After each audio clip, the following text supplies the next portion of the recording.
What's going on, people? We are Tottenham TV, back here for another post-match fan show as Tottenham have lost 2-1 against Newcastle at the Tottenham Hotspur Stadium, which ends our 100% home record. It also gives us 2 back-to-back defeats in the Premier League as well. And to be honest, it's fairly hard to take the manner of that defeat, because I felt we started the game well, gave away the goal from a stupid mistake from Hugo, however unlucky he was, and heads just dropped from there. And then the second goal gets given away from sloppy passing from Hugo, you know, Sessegnon not being strong enough, and Longley gets completely breezed past by Almiron. So those goals were very hard to take. And apart from that, apart from those 2 goals that Newcastle scored, I thought they didn't trouble us that much, did they? No, I don't think they did. Well, I don't think they did. I mean, like we said, looking at the stats, we dominated. We didn't dominate possession, but we had more possession, more shots. I don't actually remember, apart from that, when they troubled us. I mean, they did dominate us in the you know, just after they scored the first goal up until half time, and it's just not good enough. It's not good enough, and you can see on the players on the pitch today, Dyer, poor performance. He's like bringing out his old self again. Davinson Sanchez, every time he gets on the ball, everyone starts to have a heart attack. Longley gets completely breezed past today. Sessegnon, nowhere near the levels that we need from a wing-back today. Perisic, when he came on as well, absolutely nothing. No performance in there whatsoever. Emerson Royale, nothing going for. I mean, he put in a couple of good crosses in the box to nobody. His defensive display, I thought, was all right today. I thought the midfield did okay. Bentancur had a fairly good game, along with Skip and Bissouma. What do you make out of Bissouma? Because I feel like, from what I've seen at him from Brighton, we're seeing like a quarter of the player, literally. And he gets on the ball. He's so conservative of what he does. And when you saw him at Brighton, he was taking the ball, taking authority, beating men, beating presses, and really enabling the team to go forward. What do you make out of Bissouma? I've been underwhelmed by his performances. We've not seen the Bissouma that we signed. I'm really, just really underwhelmed by him. Just underwhelmed by all of them, really. The last week, because I mean, look, we've said that the performances haven't been great, and we've been getting results, and this is now coming to fruition of where we're at. But yeah, I'm just kind of a bit lost with it all. Conte mentions that you know, the back end of last season, we were playing 1 game a week, and we're doing that quite successfully. Obviously, got Champions League on the back of that. This season, you know, it's action-packed games every 3-4 days, and he says the squad just simply can't handle it. And we were all saying that in the transfer window, how we needed more in defence, how we needed a right wing back, how we needed someone creative in the midfield as well. I mean, me personally, I gave it, 6 out of 10 in the summer. I wasn't too happy with the window, to be honest. Do you sympathise with Conte? I mean, I do and I don't. Part of me is thinking, yes, he needs the time, he needs the investment. Obviously, more players went out than so again, it wasn't, they did need to go out, but they did go out, and that then left us even more thinner than we have done. If you look at all of the kind of the past 3 transfer windows, more have gone out than have kind of come in, and that's never going to be a good thing. And look, if he's happy with this, then he's kind of he's not happy in fact of he needs more players, but if he's happy with what he's got or what we've signed in the summer, then he's still here, right? So if he wasn't happy, he wouldn't be here. But maybe he sees a long-term vision here. Well, yeah, I hope he does, because I don't know who we turn to next. Ryan Mason again. Yeah, I mean, I hope he does see a long-term vision. I hope he does want to try and prove all the people wrong. And they were talking about it on the post-match about, he comes in, he gets result, he wins trophies, and then he leaves again.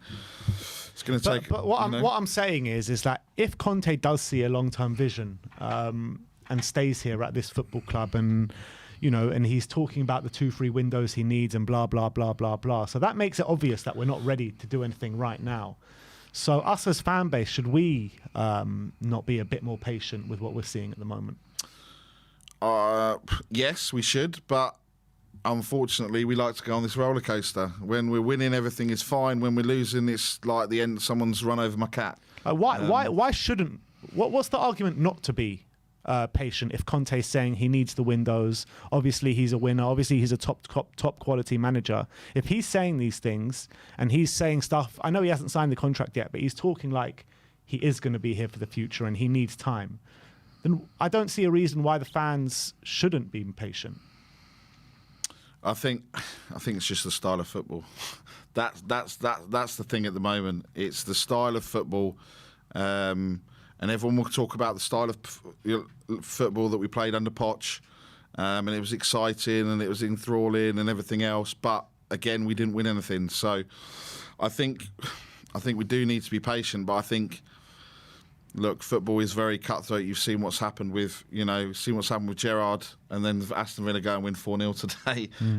It just goes to show that sometimes these players, or not these players, but players will do things that will have an effect because they know that ultimately they're going to be there longer than the manager. All right. Well, I think it's time to bring on some guests. Just before we do, just to let you know to scroll down, smash that like button and smash that subscribe button. We've got a very busy show today. If you want to join, the link is in the community section for all members. Let's go on to our first guest, and it's Mr. Brian Daigle. How's it going, Brian? Zippity doodah, whoop-de goddamn do. Yeah. The birds are singing, the sky is blue, the grass is green. And here we go again. And I'm going to start. Brian. I'm just talk to you. What can I say? Listen, I've said this quote many, many a time, and I'm going to start it, and I'm going to end the show with it again. The second those footballers, if you want to call them that right now, cross that white line, the result and style of and performance and style of play has absolutely nothing to do with Daniel Levy. However, the very fact that they can wear our beloved white jersey, the very fact they can cross that white line, and the very fact that these performances continue to happen has absolutely everything to do with Daniel Levy. This keeps happening time and time and time again. And I tweet, I don't know what the excuse is going to be this time. The players, the manager, the weather, the fact that we had the late kickoff, the fact that it was on Sky and not BT. It will be every single excuse apart from the one person that sits there motionless every single time. It is this man that is doing it over and over and over again. And I keep saying as well about we've got to stop being sentimental with players. And if these players, when we got Bale back, the second coming of Bale, woohoo, woohoo. And when these players, Hugo Lloris needs to be dropped. 10 years, wonderful servant. Shot stopping, second to none. When we signed him, football, the evolution of football was the sweeper keeper. And he was fucking brilliant at it. Absolutely incredible. This man cannot play from the back. He is at fault for the first goal. He should have just launched that into Rosette. Eric Dyer's also at fault because rather than running back to the back line, he's standing there doing YMCA trying to get the referee's attention when he should be running back to that goal line. The second goal is Hugo Lloris's fault for his shit distribution once again. The defence, mate, this team is in a bigger mess than we think. And like we were saying with this money, like you said, the window is a failure. Yes, we got in a few good players. We're questioning Basuma right now. But once again, and like you said, but when it comes to, and I said it on the Irish Hotspur when I was doing the watch along, I will give Conte all the patience he needs. And it may not be done over 1 window, 2 window, 3 window. But at least get the players in the positions that we are crying out for. Crying out for. Don't go scattergun and buying players left. You bring in Richarlison, who plays on the left or the centre of an attack. And then because of injuries and whatever, or we want to rest Kulu or drop Kulu, whatever buzzword you want to use, we're going to put Richarlison on the right, which he doesn't do. He doesn't do it. We play Emerson, who actually today didn't play too bad, in all honesty. He did not play too bad. He's a right back, not a right wing back. But we'll carry on playing him, even though there's 2 right backs. This scattergun approach to transfers and missing fundamental areas that need strengthening, again, the board. The only positives I'm taking from this game is at Old Trafford that you were both at, there were 10 players that didn't turn up and were embarrassing and let us down big time. Well, today only 8 players let us down. Only 3 turned up. Who are those 3? And that's Emerson, Bentancur and Kane. Because Kane, his passing today was back on. The rest of them, again, hangs your heads in fucking shame. What did you make out of the return for Ollie Skip today? I was delighted to see him. And listen, the other thing with this football club is we all keep saying, yes, we need to get off to a fast start. We get off to a fast start, and then we just drop dead after 12 and a half, 20 minutes and just let this stuff happen.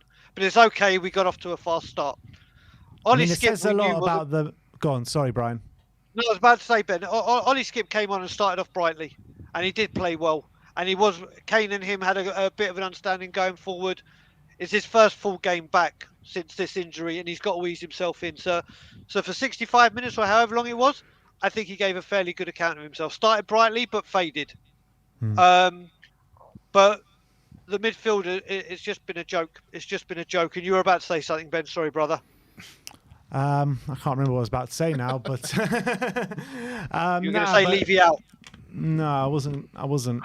But no, I mean, after these 2 games, obviously very shocking displays against Manchester United and again today. Conte's talking about the need. If we did have only 1 game a week, this team could actually fight for something important. But because we don't, we can't really achieve what we want to achieve this season. So where do we go from here, and what can we actually do this season? If Conte's saying that. What? First of all, it's quite worrying that your manager is saying that. You've qualified for the Champions League and there's cup games. Even if you're not in Europe, you play the odd game during midweek. There's never a league where you just play once a week. So that's quite concerning to come out from Conte.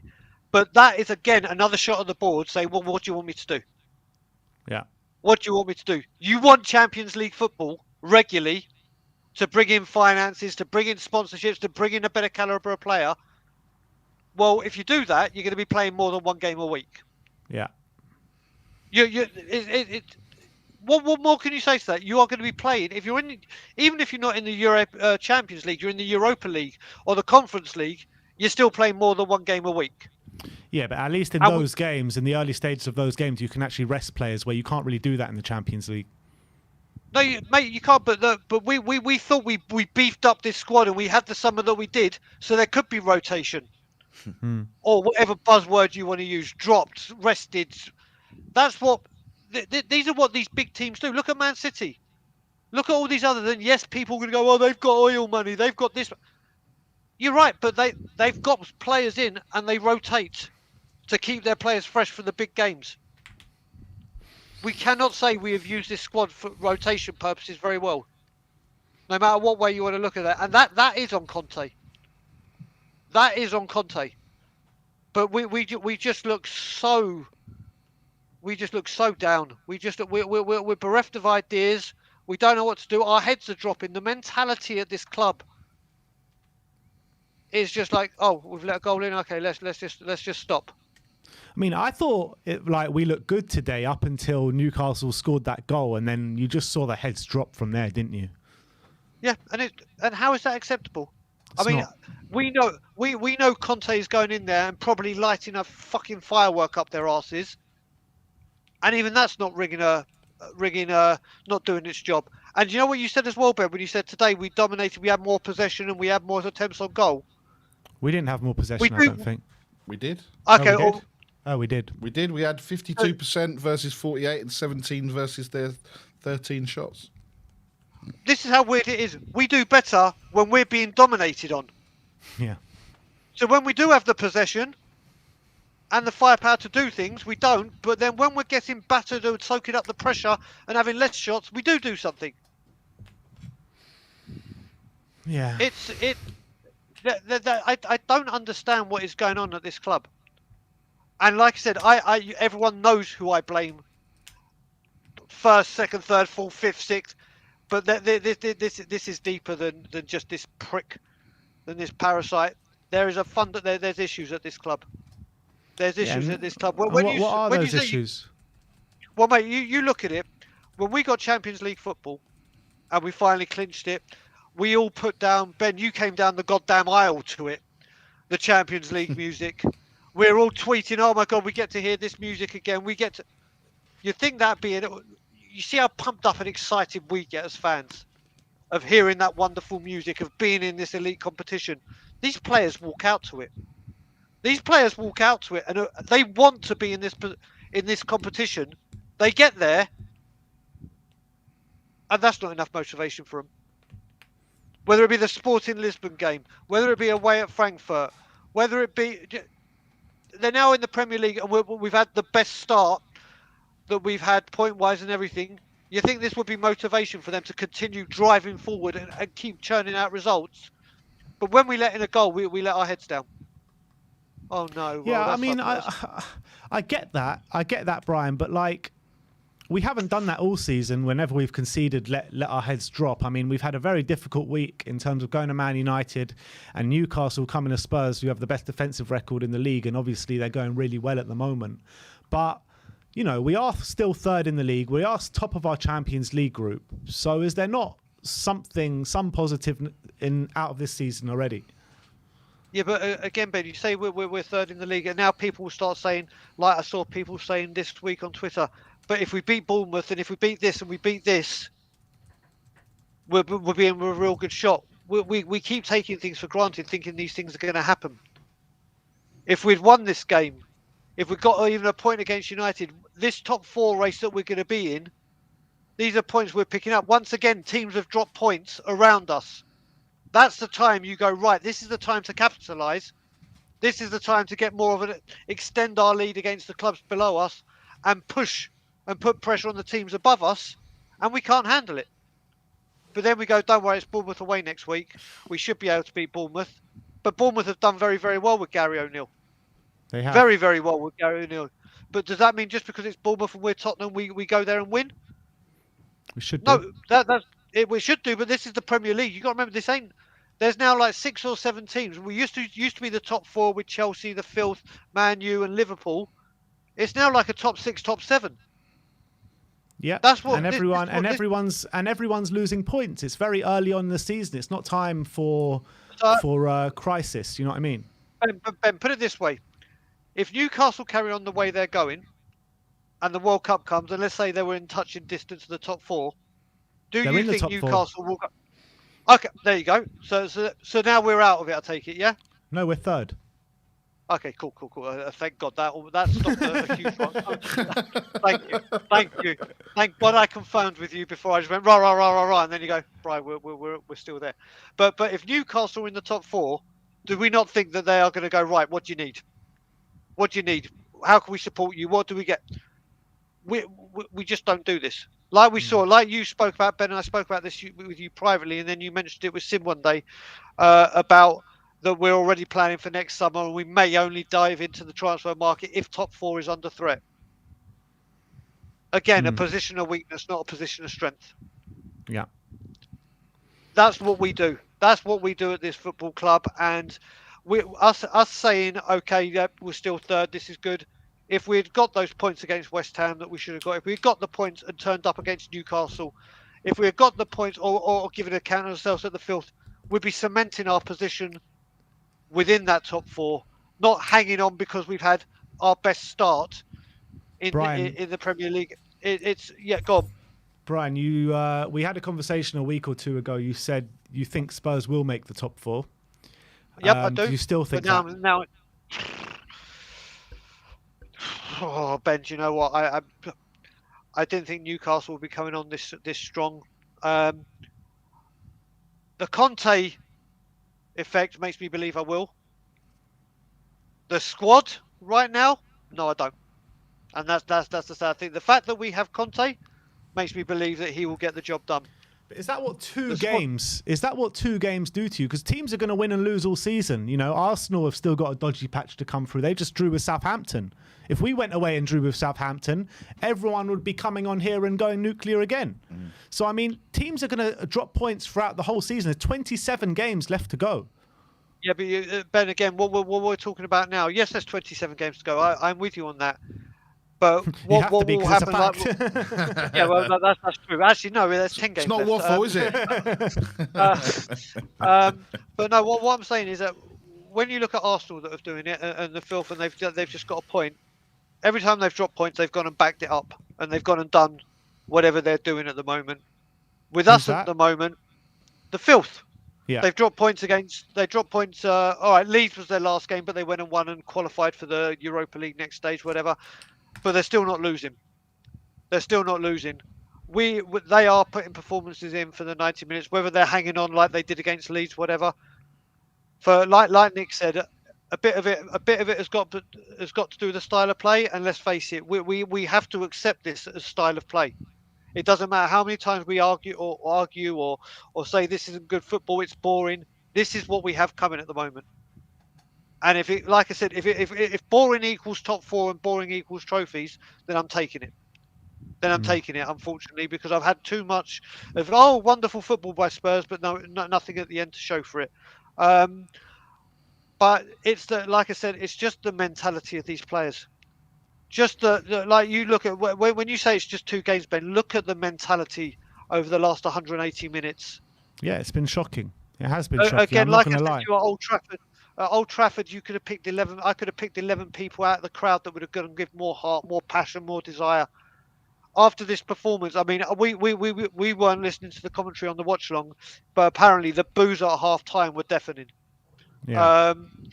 And here we go again.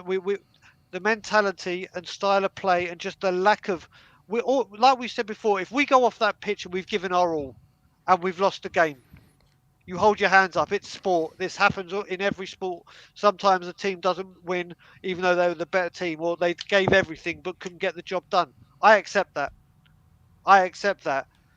But the lack of mentality, of passion, and let's just wait, and I'll predict it now. Tomorrow morning, we'll all wake up to Spurs Twitter. We go again. We learn from this. Bigger, better. We come back bigger, better, strong. Some kind of pathetic words with no accountability, no empathy, still no apology to fans for these kind of performances. Don't get me wrong, it's not in their contract to do so, but they're quick to come out when we're winning, but they hide behind their closed lies when we're losing because they want to stay out the firing line. It's not acceptable. It's not acceptable, and I know what the root of the problem is. A load of people know what the root of the problem is. I think people don't want to admit, but they do know what the root of the problem is. This will continue whilst these owners are in charge of this football club. I don't care about commercial growth anymore. I don't care about skywalks. I don't care about 2 pitches, one of them that are fucked already. I don't care about the longest goal line bar. I don't care that the beers come from the bottom. I don't care that we have a multiple amount of foods. I care what goes on that football pitch and who represents this great football club. And right now I am pissed. I am really pissed because once again, Conte will come under slack. The players will come under slack. The person that employs these people is Daniel fucking Levy, and this keeps happening. Point the finger where it needs to be blamed right now. And it's this man once again. And I'm so happy I'm coming back to London. Not happy about the circumstances, but boy, am I going to start making some noise. Boy, am I going to start doing what I need to do again. Because enough. Well, I don't care. For anyone that's in this chat right now or rewatched it, I don't care if it's just me outside that training ground, or me outside Hotspur Way, or me outside the fucking stadium. I'm so tempted to buy some Dulux paint, go to the stadium and write Levy out, sponsored by Dulux on the stadium, because we will sign these little crappy sponsorship deals. I'm sick and tired of it. The finger of blame needs to be pointed, and people that know it need to start doing it, and people need to wake up. to know that this is going to continue as long as this man is in charge of this football club. All right, Brian. Big up yourself, Brian. mate. Thanks for coming on today. And as always, Levy out. See you later, Brian. See you later, Brian. Big up, Brian. So he's not happy, is he? He's not happy, is he? But, you know, none of us are happy, but I prefer to have a bit more patience, as Conte calls for, and I think that it's difficult. It's difficult on the back of those two performances. Never mind the results, the performances and the manner of the performances. It's difficult to find a bit of positivity. But the way I look at it is that negativity breeds negativity. Yeah. And if we're all going to every game in the stands all negative, then what chance do the players have on the pitch? No, 100%. And we just say, you know, like we said, we can be frustrated with the performance, we can be frustrated with the players, but then we need to take a step back and go, right, we need to move on. We need to, we need to support them because we're not changing anything now. Yeah. Can't change anything now. We've got what we've got, and that's it. Two super chats here. Steve D, we've been very lucky with results to date. The two tests we've had, like we said, Man U and Newcastle, we've not passed them. And there's another one here from edX. Thank you, Brian Dugal. Brian Daigle, a beacon of truth. I mean, it's hard to disagree with anything that Daigle has said, to be honest. I'm completely behind him, and I know where the root of the problems of this football club, and it's always going to be at the top with the board, with Enoch, with Levy. But because we've got Conte here now, and because he's calling for patience, I'm willing to give it. And that's just the facts of the matter. Yeah, 100%, 100%. Let's go on to our next guest, and that is the Jorical. Jory, how's it going, my man? He's just realised he's on mute. You're on mute. There Come we go. on, guys. Jory, every time. Come on, Jory. Yeah, no, you were asking how it's going. It's going absolutely fantastic, Ben. I couldn't be better. Yeah. Just like the rest of us. Lovely evening, I think. Yeah, exactly. I have to say a big up to Brian. He's got some amazing points. And especially one point which I feel like is forefront right now these days, and that's Hugo Lloris. Everybody was, including yourselves there, was falling all over yourselves to talk about his worldly saves and so on.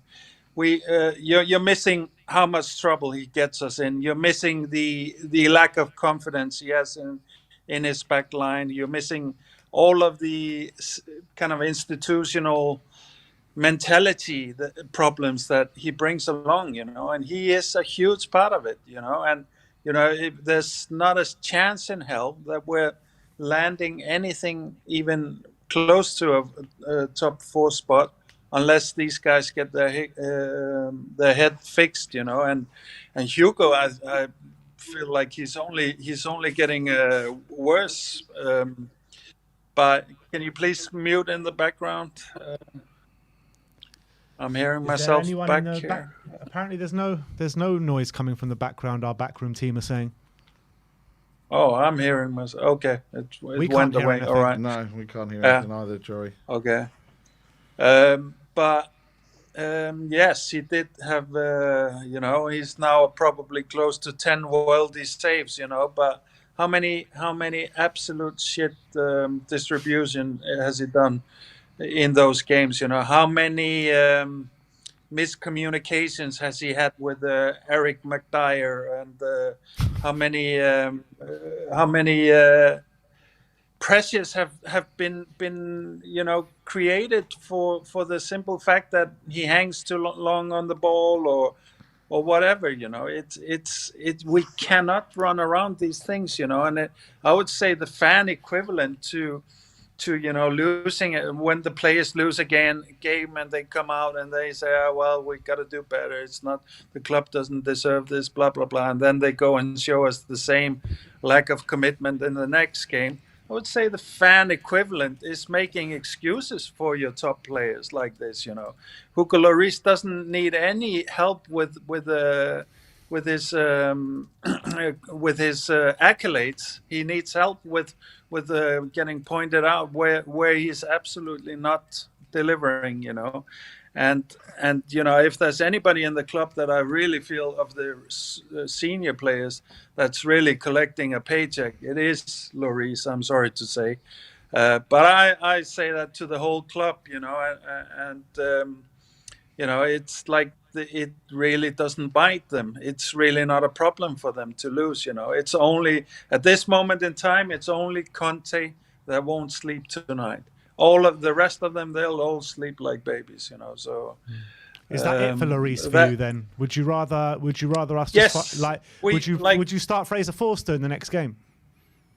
Yes, I would actually. Yeah, but I think that's drastic. But that's because we're not doing what we're supposed to do like that. And that's back to Brian's point, is like, even though we buy maybe a good player here and there, you can't do these things in batches. You need to commit and finish the job. Now what we're seeing is a mainly non-Conte team trying to play Conte football, and yes, it works. It's the amazing thing is how structurally solid it actually has been. And then I'm talking about the non-star players, how actually good they've been at keeping the discipline and keeping the structure. But our star players have been struggling with the Conte way. But I'm sure they'll get there, and especially if they were to get the full backup in terms of transfer. Like when the market ended, I said, like, I think we would be risking the whole project if we didn't get a proper centre back in. And to be honest, I think now I'm seeing like we're risking the whole project because we didn't get a centre back in, we didn't get a cam in, and we didn't get a right wing back in. So all of these roles that we didn't fill this summer are exactly showing up as what we desperately need right now. So.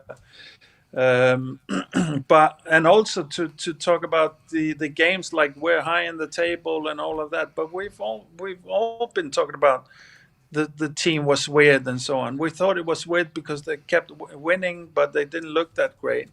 The truth is, luck was riding with us in those games. The truth is, we didn't meet opposition that set up against us and came at our weaknesses and pressured our weakest players and so on. So I don't think anybody's throwing the towel in or not being patient. We need to be patient with Conte and Conte's project. We don't need to be patient with Dyer, and we don't need to be patient with Lloris, and we don't need to be patient with Kane when he doesn't take the team on his back and wins it for us, as he's done many times, but as he doesn't do enough, in my view. We don't need to be patient with Son's timid attitude and scared of getting hurt before the World Cup or whatever is going on with Son right now. We absolutely need to at least have the courtesy of showing Conte half of his passion, if this is ever gonna go anywhere. And I think, like I say, I think it's romantic bullshit when fans start clamoring and defending. The only reason we are so freaking always singing Harry Kane's praises is because we're a complete loser team. We need to stop thinking about these fucking players. They need to deliver or get out of the way. And that's of course 10 times more important when it comes to the board, when it comes to the staff. I think we all know by now there's something really wrong with our medical department. And I'm sure it's all over the club. And I'm sure Paratici is doing his best to remedy that. But as long as Levy is going to be there, it's never going to get done. He's always going to be able to bring that fuck up mentality in at some point. He's always going to buy the cheaper play. He's always going to stop his backing because he's getting top four, whatever. We know this. And, it's either settle in for the exciting competition of top four and let that be your goal in life as a fan, or you absolutely resist this as much as you can and demand these players get out of the way. I'm fine with Dyer on the bench, but we're risking the whole project and by association then Conte's tenure if we feel it's okay to have Dyer as the leader of the back line, for example, as an example. Another thing, because you asked with Lloris, the thing is, if we're playing good football, and you see it in the other teams, if we have a strong defense and we're playing good on the ball football, you don't need a world class stopper. You need a world class in the foot, distribution, but he won't get under that pressure in the same. Like you don't need to save as many saves as Lloris needs to, because the pressure won't be there. We will be able to play out and play around this pressure. We are not able to do it now. That's teams are clearly playing on that right now. They're pressing us.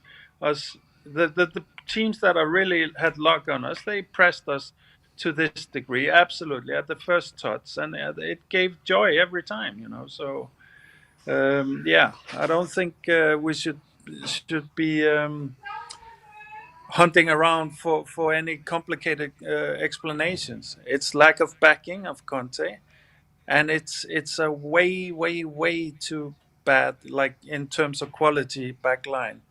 And then you have the institutional Spursiness, which we can't get rid of.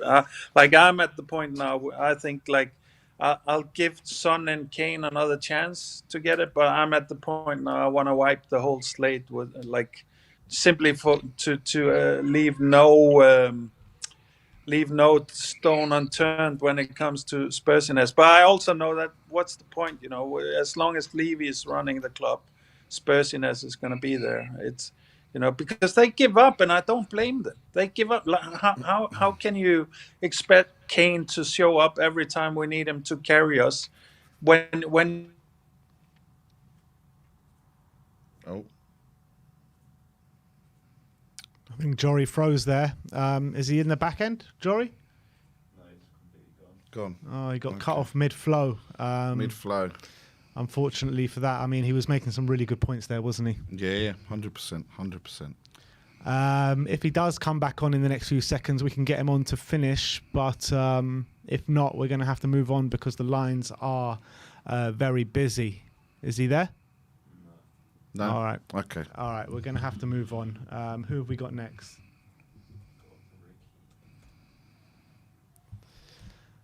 You all right, Ricky? How you guys doing today? Yeah, I mean, Yeah. as good as you can be doing on a day like this, to be honest. Very frustrating. Run me through your thoughts. Yeah, I just want to start by saying that I wish Brian Daigle was a billionaire so he could take over Enoch's position because he makes some great points. But overall, I think we started strong in the first 30 minutes of the game. I think our press was on, and we ultimately lost it to huge mistake from Hugo Lloris today.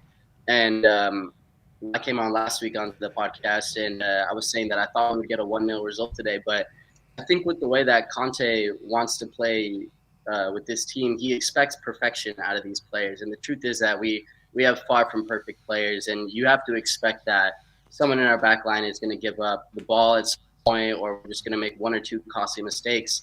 And with the pragmatic style of football that Conte wants to play, this is what's going to happen. We got a goal today, but we had two huge costly mistakes that ended up costing us the game.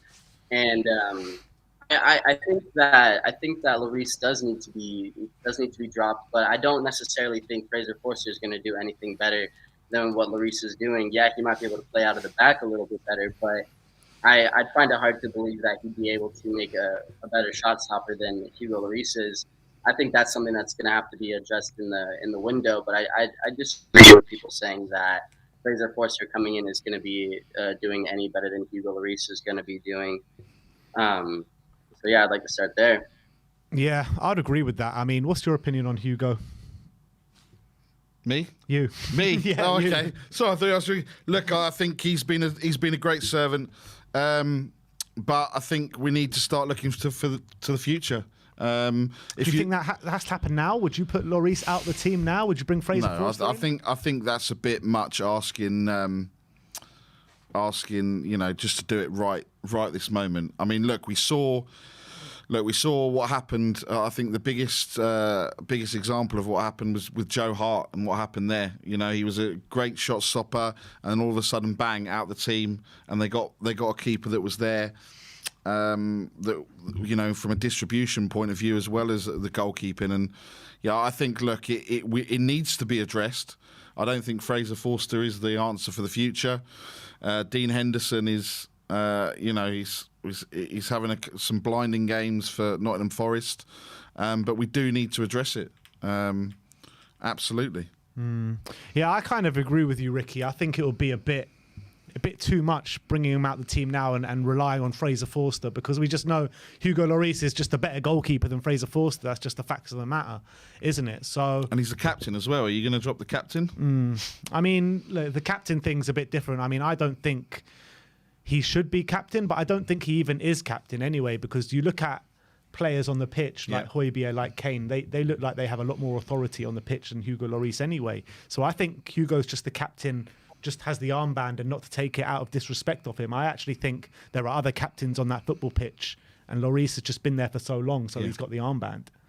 But Ricky, what did you make out of Conte's comments saying that that it's going to be difficult for us to achieve our goals with 2 games a week, and last year when we had 1 game a week we were doing really well, and if we did have 1 game a week this year we could actually fight for something important, but because we've got 2 games a week and the state of our squad, we can't do what we maybe can do if we only had 1 game a week.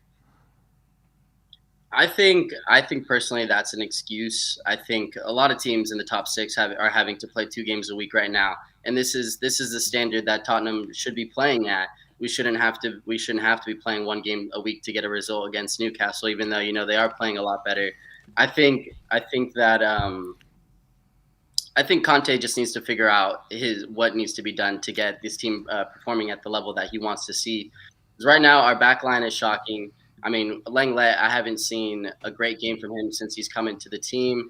I think Ben Davies is a little washed up at this point. Sanchez is washed up. I mean, Emerson had an okay game by his standards, but I wouldn't say that it's anything that we'd want to see from a right wing back, that we want to be coming up the pitch and putting good balls into the box.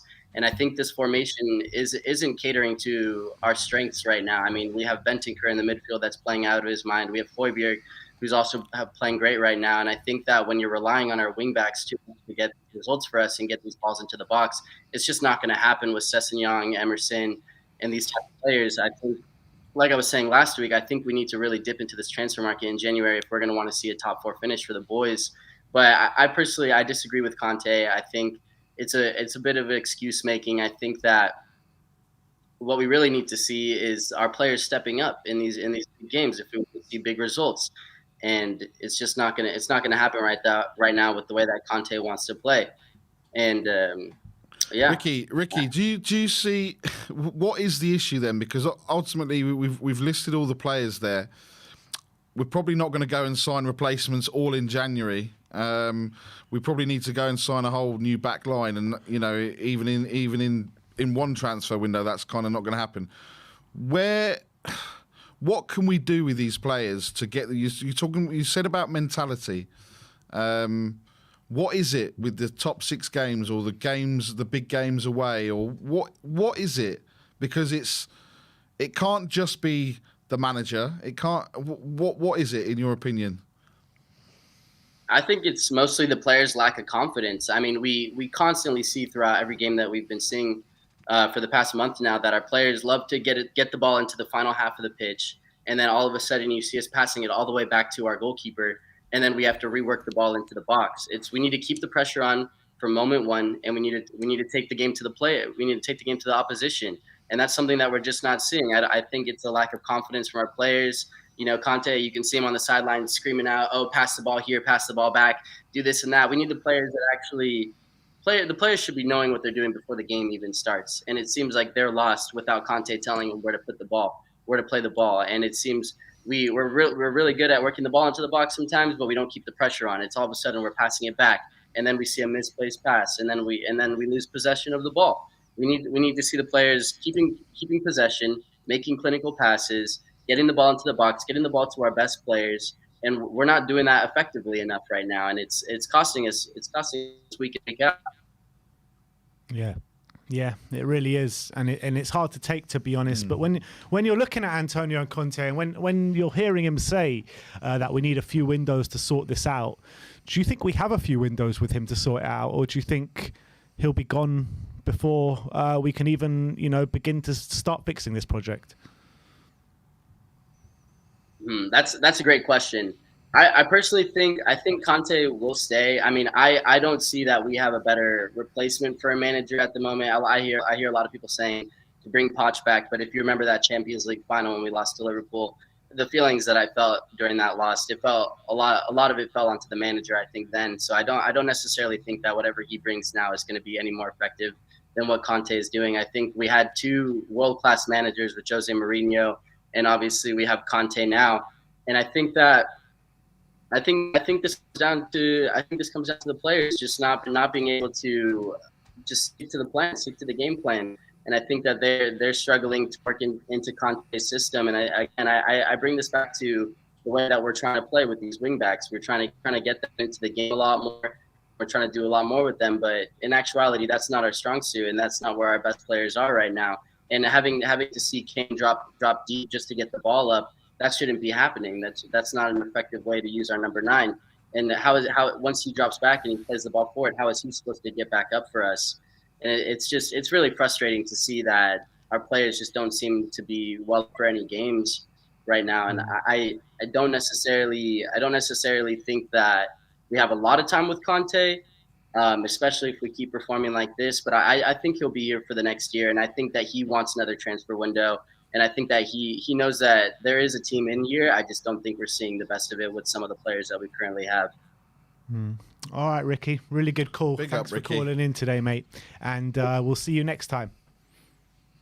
All right, cheers. Cheers, mate. Come on, you Spurs. Come on, you Spurs. Got a few super chats. One from Maria, but with no comment there. So thank you very much for that. Scorpions Fans for Life says, fans' patience is gone because of the negative tactics, but I think we overrate this squad because of Conte. Some are saying bring back Poch, and I'm sad. I kind of agree. I mean, we do kind of overrate this squad a bit as a fan base because of Conte, don't we? Yeah, and I think kind of just on this final point as well, with being sad about Poch back, it's almost going back to the ex-girlfriend or what have you. You never go back, right? Never go back. But yeah, I think maybe we are. Maybe we've seen what Poch has done. What Conte's done, he's worked miracles with his players. But now we're getting into the crux of the 3 games a week. The game's coming thick and fast. That's where it's kind of exposing them. They were fine with 1 game a week, but with 3, just not good enough. And KPV says, I've got a lot to say about the game. Get me on. Are you ready for a KPV rant, lads? Wow. I don't think anyone's ready for a KPV rant. No one's ready for that. No one's ready. But let's get our next guest on, who also might be ready for a rant. His name goes by Ryan. You right, Ryan? Yeah. How's it all going, guys? Yeah. Brilliant, mate. Brilliant. We're on top of the world. Well, with the studio roof still on after that thunder and lightning. At least the roof is still on. 2 seconds. I just need to get the door for someone. Someone turned up late. All right. Someone turned up late. What's this? Come on a show. Invite a guest on the show. It's Someone phone a was friend, late. mate. Phone a friend. Phone a friend. What's this? Who Wants to Be a Millionaire? And I'm back. Okay. Miles just Ryan. turned up late from absolutely fucking woeful. Go on. Go on. Were you at the game today? Absolutely woeful. Yeah, Were you I was at at the the game, got back about half hour ago, and that was disgusting. Up there with one of the worst performances at the new stadium. But apparently we got an amazing squad that, as you were saying, we do overrate. No, we don't. I don't. I personally don't. We ended the game with a back three of Dyer, Davis, and Emerson Royale. Yeah. Come on, guys. Seriously. Everyone has been calling this window 9 out of 10. It's crap. It's a load of bollocks, okay? And all this hype about Jed Spence, all I see is a bang average, overrated championship right wing back who had a good, decent 6 months in the second division. Exactly the same as Ryan Sessegnon. Nothing has changed. We still buy crap. We still buy for potential. We still buy for the future when there is no future at this club with Antonio Conte if this continues. It's as simple as that, okay? It's that simple. Hugo Lloris diabolical. Again, he's past it. It's time to go. No more sentimental stuff. Go out and get a top quality goalkeeper in Dean Henderson. There you go. There's your first line. Done. Go out and get a proper right wing back in January. Bosh. Go and get Mahele from Atalanta, no? Atalanta, yeah, that's it. I was about to say Roma. Go and attempt to go big for Bastoni from Inter Milan. Because, we're in talks. We might do this. We might do that. I'm getting sick and tired of this crap. And you can see Clement Longley's not it. He's just, you can see why Barca was so okay to let him go on loan, especially. If he was half decent, they would have asked for a fee. Okay, it would have been that simple. And then go and get out a creative midfielder. Okay, we are dying for creativity. Okay, you want to talk about this squad depth we apparently have? Richarlison, Kulusevski's injured. Okay, and we're back to square one that we were before Conte and Nuno. It's pretty much the exact same 11, barring Bentancur and Basuma that we had out there. Nothing has changed, and nothing will change until we get rid of these owners. It's that simple. I'm sick to death of hearing people saying, Conte out. Blame the 15th manager then, or 16th manager we've had under his tenure. Okay, blame him. It's fine. I'm going to back this man to the hill because I made that mistake by turning on Poch because I felt that there was no other way because Pochettino wasn't backed. Pochettino wasn't backed, and you're crying for Poch back. He won't be backed again. So there's no point. You might as well stick it out. And Conte's style of play, you talk about the style of play. Yes, it's lethargic at times, but it's only lethargic because we don't have the players. We don't have the players to support his system. Okay, you want to talk about backing a manager? Look down the road. Look down the road at the filth down the road. Okay, took him 3 years and 400 to 500 million, getting players out that he wanted out the door, like Aubameyang. Okay, after one fuck up, and look where they are now. With the players that he wanted. Aren't we on that process now, though, Ryan? At the beginning yes, we stages are. of that we process. are on that process now, but that doesn't mean that the players are. What's the word? Inexcusable for putting in ropey, disgusting performances. You were up at Manchester. I was up at Manchester. I completely understand what you're saying. I completely agree with you to a certain extent. But when you're talking about Arsenal down the road, right? Finally, they've got it together after 3 years, right? But for those first 2 years, they were a complete laughing stock. Yeah. So we're going to have to go. We're going to have to go through processes like that to get to where we want to be. Surely. Yes, but we were at that point for 3 years ago. We were at that but point we've only got Conte in last season. Conte's only been here a year. Last season. I know. Hey, it's a year next week. Yeah. November the 1st. Yeah. A year tomorrow. A year, a week and tomorrow. So it's going to take time. And people calling for Conte's head, I'm just laughing at them. Because you want to blame manager number 14. Ryan, I get that, but do you think at any of this point that Conte has to take some of the blame for these performances? He cannot be blame free, surely. We were playing 3-4-3, and people were complaining it was too negative, blah blah blah. We switched to the 3-5-2. At times, even when without injuries, we switched to the 3-5-2. Okay, and look where we are now. Today it was. Oh, not another one. Bam, bam, bam. Another one bites the dust. And Oh, he's back. he's back. He's back. yeah, Wi-Fi issues, fantastic. Today was down to 2 errors, 2 simple errors by Lloris, and that cost us the game. No, it wasn't a foul. Anyone that says it was a foul, just don't bother watching football again. Honestly, Lloris having his usual clanger after having a decent performance. Yeah, and that was it. And we can't break a side down when we go behind. And it's always Newcastle. Apart from last year, whenever we seem to have Newcastle at home down N17, they seem to do us. Yeah. Ryan, we've seen Sonny get a hat-trick against Leicester. What's happening with him? I have absolutely no idea. And as a few have said that, Son, Kane aren't getting any older. I personally would cash in on Son. They are getting older. They are getting older, Ryan. They're not getting younger. Yeah. They aren't getting any. Yeah. I would cash in on Son.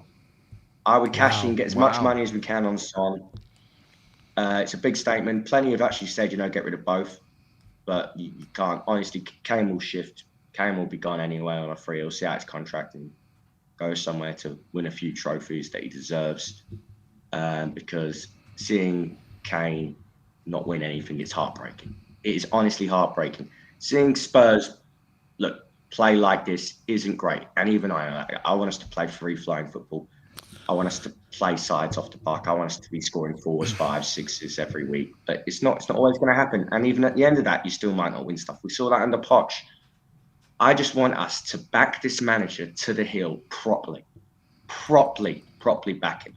The players he wants out, okay? And he said this, that a few players now might be surplus to requirements. You look at the likes of Davis, Dyer, Emerson Royale, Doherty. I'm just going to throw a name out there. Højbjerg might be surplus in Conte's eyes. I don't know. Probably not. But there's going to come a point where these players will be surplus to requirements because you're going to have to slowly upgrade them, and then build a squad around the players you've brought in. But at the moment, we are not bringing in the adequate replacements, adequate squad depth to compete at the top. Yeah, and that's absolutely spot on. It's the facts of the matter. I mean, that's the reason why Conte's saying that we need a few windows to get it right. And I know that, you don't believe we'll get it right. The majority of people don't believe we'll get it right whilst Daniel Levy is here. But whilst Conte is saying that, surely we need to have the patience. Yep. And don't worry, guys. We've still got the beer that fills up from the bottom, so it's all good. As long as we've got beer that comes up from the bottom, keep smiling. It's only Sunday night. Everyone will be at work tomorrow. We'll go Wednesday night. Hopefully qualify. I'm trying to be as positive as I can because, if you're negative, you're not backing the team. It's all like that rubbish you hear all the time. You've got to be positive. Just be yourself, Ryan. Just be yourself. Don't listen to the outside noise. Just be yourself, my friend. I am. It's honestly, it's heartbreaking. I want my club to win. I want to see us win trophies, okay? That's the point of this, okay? My real hatred towards Levy and ENIC is because of the fact that they have the lowest successful trophy haul of any ownership at Tottenham. It's facts. It's complete and utter facts. They have 1 trophy in 21, 22 years. Okay, and we were so close to touching it, and he doesn't push. He doesn't go for it. Everyone talks about the shiny new stadium. Okay, it's a Ferrari without fuel. It's a Ferrari without fuel if you don't have the players. The players in that squad are not good enough to be wearing the shirt of Tottenham Hotspur. Okay, and I'm talking in my lifetime. Okay, you want to go back to the 90s, whatever. People will say we were awful in the 90s. We were great in the 80s and 70s. Okay, because we were playing good football, because we had ownership back then that would back the board. You go back to 61 when we won the double. Summer after to try and push on. Yes, we didn't win the league the following year, but the summer we go and sign Jimmy Greaves because we were trying to improve on the squad. We weren't standing still. We're standing still again. It's top 4 is okay. Top 4 is okay. No, I want the league title. I want my club winning silverware because the game's about glory. Those 5 words synonymous with Tottenham Hotspur. The game is about glory. Yeah. Absolutely, Ryan. Thanks for coming on today, mate. Good points Big made. up, Ryan. And As hopefully always. I'll Big see up. you on Wednesday night and we'll qualify to the next round of the Champions League. Yeah, well, we should, because if they don't put in a performance there, I'm not holding out much hope in Marseille. Yeah, absolutely. Big up, Ryan. We'll speak to you soon. Yeah, speak soon. Well, very unhappy Spurs fans, and quite rightly so. Let's keep going. Next up is Asan. How you doing, Hassan? Good, how are you guys? Yeah. Going through the motions. Yeah. Tell us about today's game. What were your thoughts?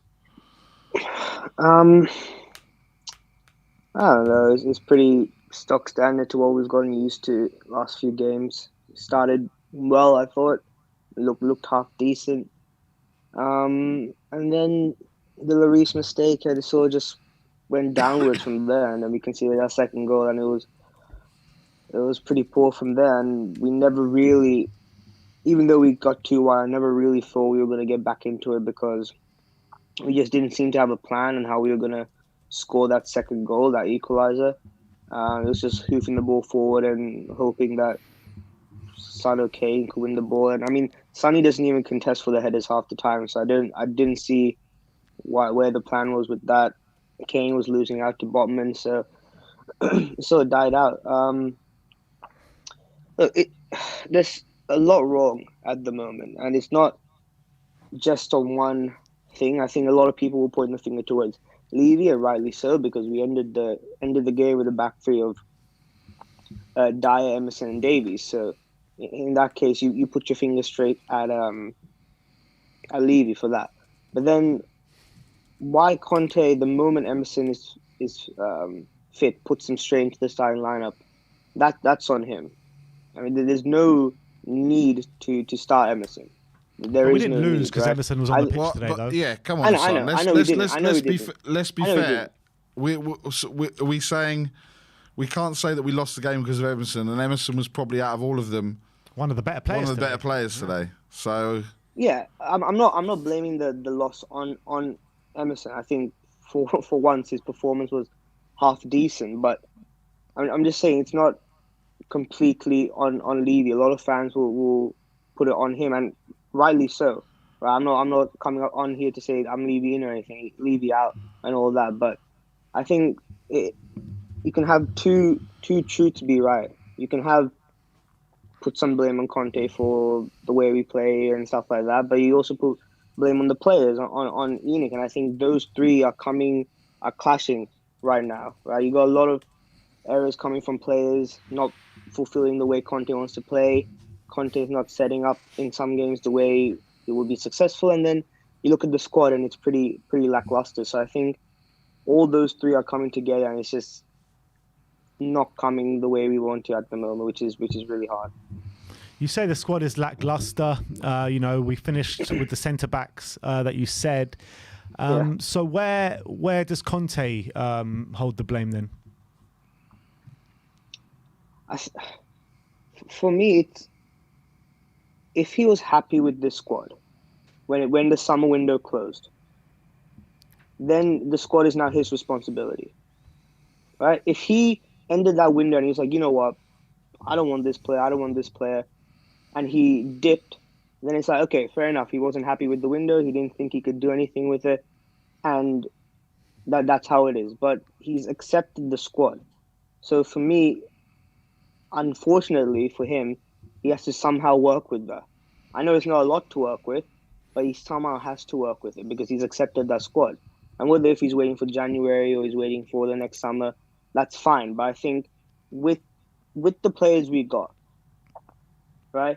I think today was individual error from Lloris. I'll accept that. But I think if you put the string of games and our performances against United and Chelsea and those teams, with a team with Son and Kane, Perisic, Bentancur, Romero, these players aren't, rubbish, right? They're not completely useless. There is something there. And I think that's where Conte would take a bit of blame, is that he's not being able to get the best out of the team, who isn't as bad as what we're seeing performance-wise. But I'm not putting all the blame on Conte. I think for today, he gets the minimal, if any, because I think today was majority on the players, and specifically Hugo Lloris for 2 errors. What did you, Hassan? What in terms of the game? We've seen the 2 errors from Hugo, but did you expect more of a reaction when we scored that first goal to try and get back into the game, try and go and get the second, go and push for the third? It just kind of, I don't know. For me, it just felt a little bit just lackluster. It just felt a little bit like, oh, we got one, we've kind of done what we can do, and that was it. What did you think?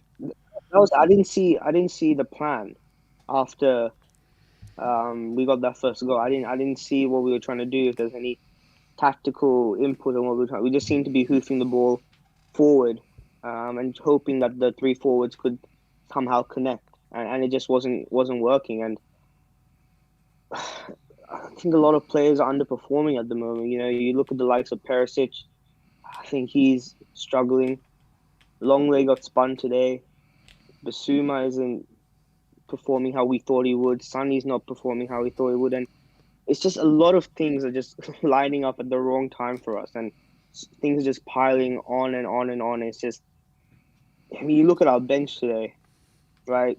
Richarlison and Kulusevski are both injured. And he can't, he's not bringing on Brian Hill. So it's just so many things. And I think it's so tough right now. And I feel for Conte a little bit, but man, we have to find some way to turn this around, because we got a tough game against Sporting next week, and if we lose that, then there's going to be some real daggers pointed our way. Absolutely. Big week ahead in terms of the Champions League. But right, Hassan, thanks for coming on today, my friend, and speak to you next time. Cheers, Hassan. Yep. See you later, guys. See ya. We've got a super chat here from Frankly Tottenham saying, can't play a 3-5-2 without a cam. Kulu is missed. And that's absolutely spot on, isn't it? I mean, we need Kulusevski back ASAP. Yeah, absolutely. That Juventus reject. Yeah. We need him back in the team, because we're certainly not pulling up trees without him. So it just goes to show how much of a good player he is, and how much he's missed in and also I think from a linking the whole team from front to back, that's what he adds, and that's what we're missing. Yeah, absolutely. Let's go on to our next guest. He goes by the name of Roman Pavlichenko. How you doing, Roman? Hey guys, how are you? Yeah. Going through the motions. How are you?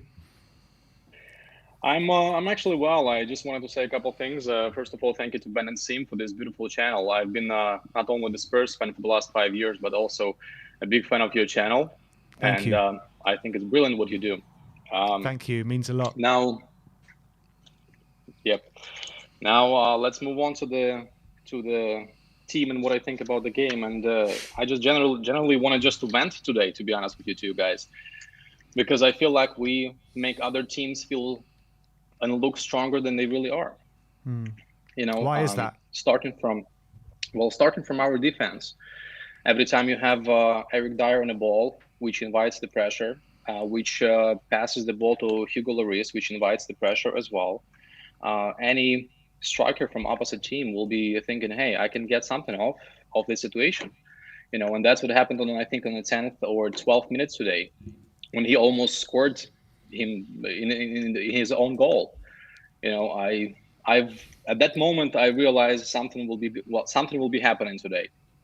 But he wasn't the only one today, to be honest with you. Eric Dyer performance, Sassanio, Lloris, and even Heung-min Son, to be honest with you. I was pretty disappointed with what I saw today.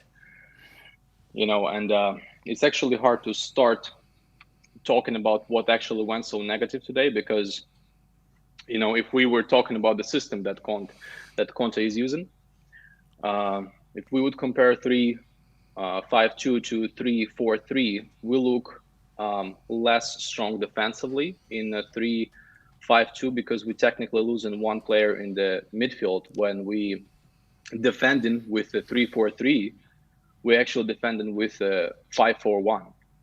If you remember the matches last season against Man City and Liverpool, that's exactly how we set up, and that was a successful defending. Yeah. Now, I think to your point, Ben, you said after Man United game that our opposition often finds space in front of our wingbacks. That's exactly why. Because we're missing that Kulusevski or Richarlison, which is covering that space. Now we have Son and Kane up front, and we have 3 players in midfield. And against those 3 midfield players, which is supposed to be dominating the midfield, they actually lose in the midfield because they playing versus 4 or 5 players on an opposite team. So that's not domination. That's unfortunate, coincidence that we have to play like that in the situation. And that comes to the squad depth. After transfer window, we're talking about squad depth. We comparing ourselves to Arsenal about their squad depth, and I think that the fact is that we don't have a squad depth for playing in Champions League and the Premier League, and now Cup's game are coming up. We just don't have it.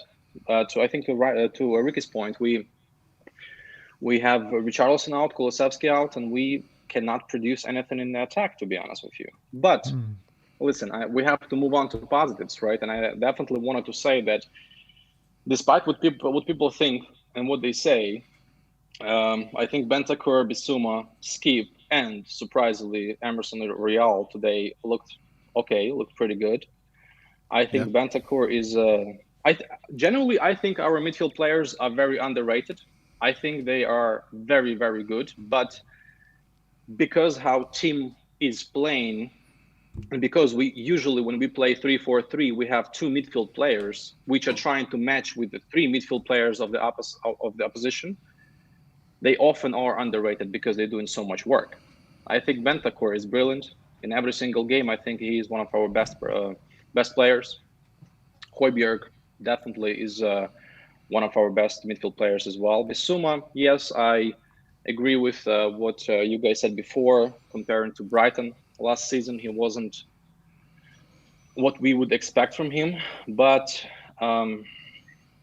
he is getting there, and I hope he will, to be honest with you. But Eric Dyer, if I can take a moment and say something about the guy today. Yeah, of course. Yeah. You're not going to say he was good, right? No. Because otherwise I'll tell Sammy to cut the feed. No, definitely not. I cannot say that.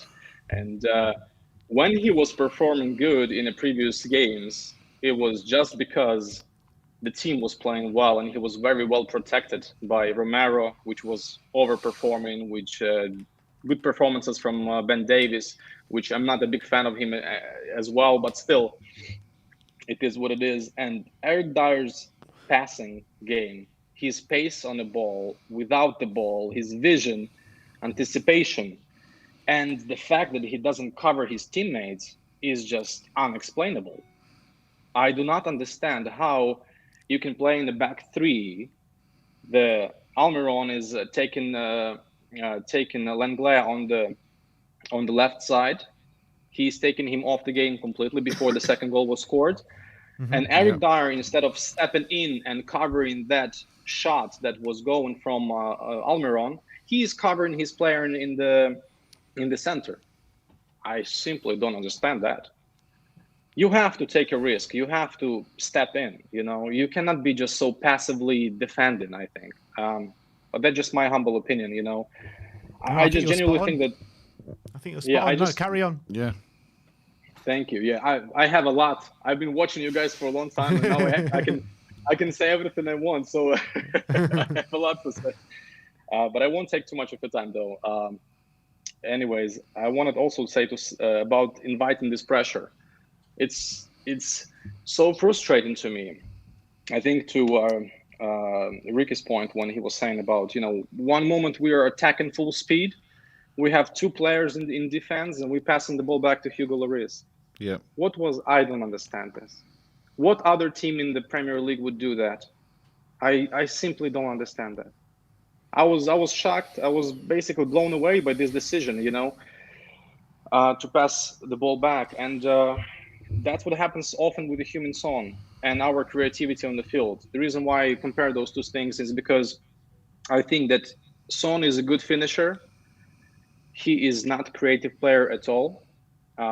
Despite him scoring the goals, it's because we have Kulusevski on the field, which creates a lot and supplies him with the assists, and dribbles his player on the wing as well. And the Harry Kane, which is dropping deep, which he is not supposed to be doing, to be honest with you, although he does it brilliantly at times. But I would rather see him up front, and would like, as probably all the Spurs fans, to see attacking midfielder, even 2 attacking midfielders in the team. If we were about to play 3-5-2 without attacking midfielders, come on, just cut it off. It's not going to work. Defensively, we are weaker. Going forward with the 3 holding mids is kind of like, you going to race Ferrari with a Chevy. You're not gonna win. Yeah. So the point is that why were so many fans clamoring for the 3-5-2 then? Because 3-4-3 didn't seem to be working. Yeah. I never understood that. I've never been supporting this idea, to be honest with you. And I was surprised when everybody was all 3-5-2 because we lose in the midfield. I think that's why. While we were pressing, you see, people wants to see the football we have been playing under a Poch, and I understand why. You want actions on the field, you want this and that, but 3-4-3 with the team we have, I think Conte can get best of it only under that system, because we don't have creativity. He gets creativity from Perisic on the left wing and from Kulusevski on the right wing at times. Don't have Kulusevski. You have Sassonin today, was shocking, unfortunately. I've been supporting the guy for a long time, but he needs to start matching the expectations of him. He plays in Tottenham Hotspur. We want to see a proper win back of him. So today I have to. Yeah. Sorry, Roman. I was just going to say. So we tried 3-4-3 and we tried 3-5-2. Where do we go next? To be honest with you, today I would set up the team as a 3-4-3 with Lucas Moura. I'm not a fan of him at all, but defensively we would be much stronger and we would have more protection for that liability in the center of defense, which is Eric Dyer, and he have always been. Listen, I've told you, I just don't understand. I don't want to over criticize somebody like people do with Emerson Royal. I don't think he's as bad as people describe him. Yeah. He had a couple bad games, but I think today he was better than Sess. Today he was better than Doherty when he came in. He was okay today. He was doing his best. He's not a good player, but I think he's overperforming for who he is, to be honest with you, with all the respect to the player, of course. You talk about, Roman, you would have played Lucas Moura in a 3-4-3 today, but Conte in his press conference did say that he's not ready to start. So what would you have done then? Risk. I would risk, and I would play him because listen, for first 20 minutes, I agree with you, Ben. It was a good game. I was, me and my wife, we were watching together and we were like, wow, today is going to be like 5-0 or something. She was buzzing. I was buzzing. They reeled you in, Roman, like us. We were saying, going, this is going to be good. And then they just cut the rope and we fell again. Yeah, but then after that pass from Eric Dyer back to Hugo, like a couple inches away from the post, I was like, okay. I was like, we need to calm down here because something is about to happen at this point. Could you imagine, Roman, if that had gone in, if Eric Dyer had scored an own goal like that? Oh my word! That's it. If that would go in, I think it would. The only decision he can take is to request a sub after that. Go down with the hammy. For sure. And the last thing I wanted to say is about, people calling for Jet Spence to come on the field. Come on, guys. Jet Spence is a very expensive lottery ticket. Okay, 20 million for a player like him. You never know what you're gonna get from him. Back Conte, he does what he can under these circumstances. And all the criticism about him and all that, I'm not having it, to be honest with you. I don't think that there is a better manager than him for Tottenham at this point. You know, and if there is one, just name it. And I would like to argue this fact, because I don't think that the Poch is coming back, he will do any good, because I think that we need a strong personality in our coach, in our manager. Poch said himself on many press conferences that he is the coach. He is not the manager. He does not make decisions outside the field. And we need exactly that, somebody who can challenge and that unfortunate circumstance that we have, which is called Enoch and Daniel Levy. And that's listen, this is the reality, and we have to be pragmatic. We have to live with what we have, and we have to take the best of the situation, right? So I think under these circumstances, under this ownership, Conte is the best manager in the world for us, and we have to take it, and we have to be patient. And I agree with you, Ben. I have all patience in the world, as long as in January something happens, because I'm really, really hoping for it. Yeah, you and me both, Roman. You and me both. All of us. We're clinging on. Yeah, we're clinging on. For dear life. And no, Roman, really good call. Yeah. Thanks for calling in today. And hopefully we can speak to you again soon, because I really enjoyed that call. Thank you. It was my first time. It's a pleasure to be here, guys. And where are you calling from? Come on. I'm calling from US. Originally, I'm from Ukraine, but have been living in the US for the last 7 years. Okay. Cool. Brilliant. Thank you so much for calling in. We'll speak to you soon. Big up, Come on, you Spurs. Come on, you Spurs. Great caller. Really great call. With a bit of positivity in there as well, which I really like. But let's move on to our next guest. And he's warned us. He's warned us. Uh-oh. Let's see what he comes out with. Don't let those dogs out tonight. Exactly. It's Mr. KPV. Hello. Hello. Kyle, you look like you're underwater or something. What's going on? No, I'm not. Are you mad? Some people have said that.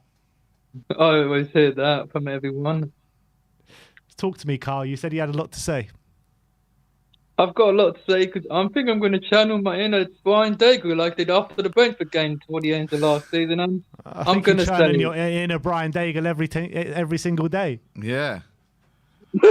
Hopefully he's watching this. Hopefully you're watching, Brian. You're going to hear it. Once again, another shit performance from the team. Like, this time, I think Emerson Royale had a good game, not Hugo Lloris and nephews. Like everyone's right, Kulu's the missing piece. Like, it doesn't work without him 3-4-3, and you can't play 3-5-2 without Cam, and Kulu's the missing puzzle. Like, as I said in the chat here, we lost 2 home games in February this year. Southampton, Wolves, and then we lose 2-0 Old Trafford, and then we lose 2-1 at home against a team whose record at our ground is not actually great. They beat us when we had Poch, and that was Joe Linton's only goal. And then, I'm sorry, but that goal should have been disallowed from Callum Wilson. Even Ben Foster tweeted. I saw it. And I just don't like Jamie Carragher, Rob Hawthorne commentating on our game. Like, what is the point? I will not watch any Tottenham games until Daniel Levy sorts this shit out. Fucking hell, man. When is it going to end? Well, hopefully Wednesday night, Kyle. Yeah, hopefully. Yeah, what formation is he going to put? I don't know, 3-4-3 or 3-5-2. I don't know what the formation there is. I'd probably go with the one that Sir Alex did when they won the league, a 4-4-1-1 or 4-1-4-1, I don't know. Van Persie, Rooney up front. They won the league. But the good thing is, Chelsea, Man United, Liverpool, Arsenal didn't win. And we've lost. Look. But I won't have it.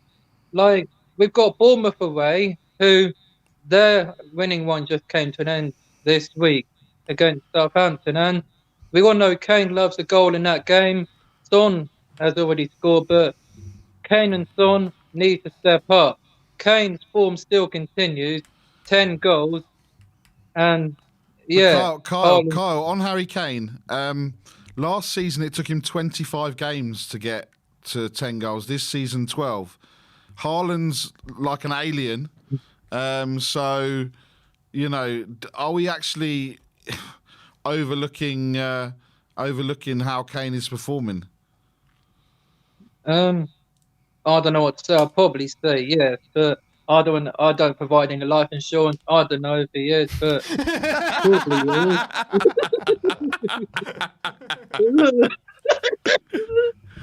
I think the other Kyle, listen. tell me about Hugo Lloris. Do you think he should be replaced now?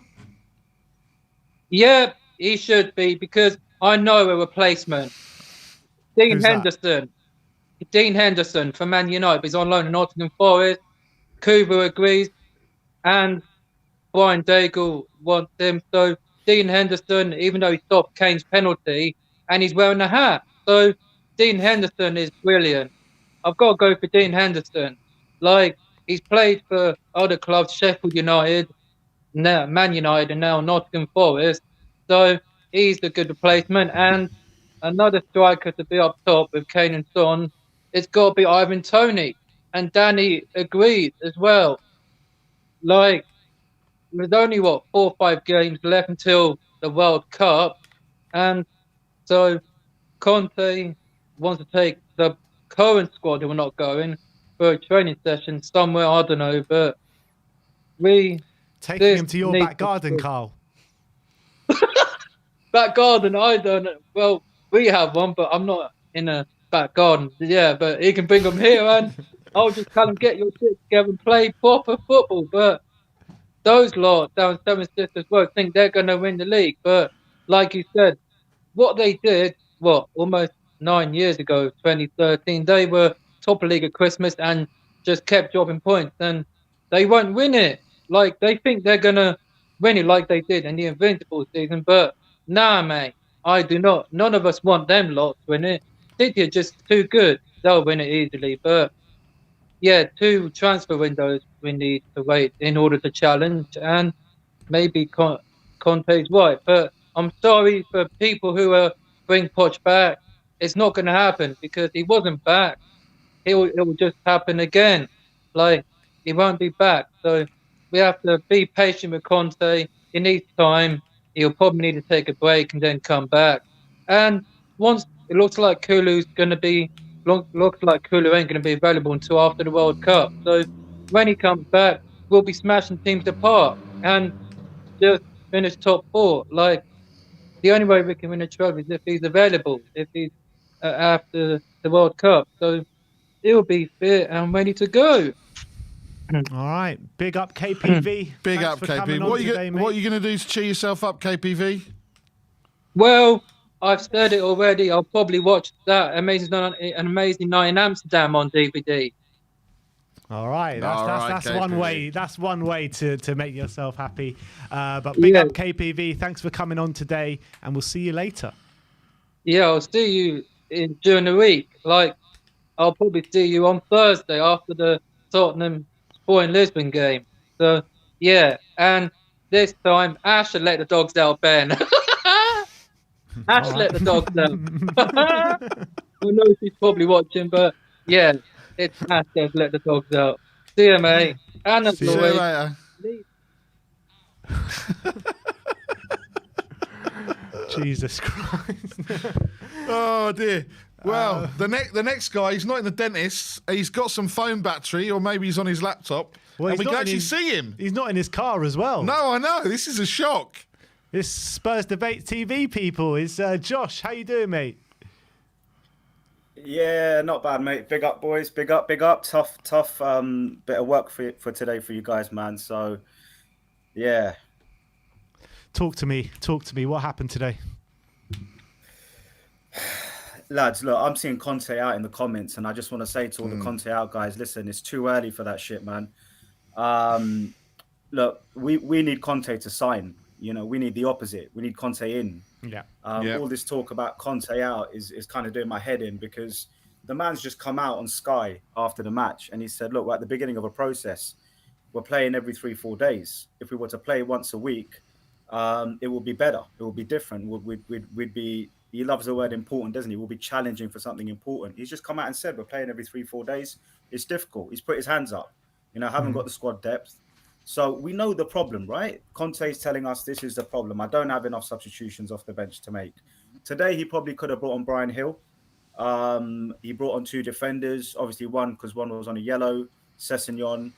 But you'd question why he didn't bring on Brian Hill when he's come on. He's not been too bad. He obviously created that penalty in the Champions League. So I'd give him a little mark down for that. Conte a little bit defensive there, but otherwise, who does he bring off the bench? There isn't any main clear options. I mean, unless I've missed someone on the bench on today's game.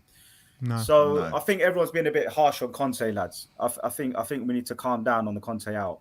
I think there's a process here, and I think the club need to back him in the next couple of windows. And I think the fans need to get off his back. And I think we need to stop booing Conte in any way. And I think we need to, unfortunately, a bit like the Arsenal fans, we're going for a process. And if Conte commits, then the players will feel a bit more easy and relaxed because now they know he's here for the long term. He believes in them. He believes in the club. He believes in the project.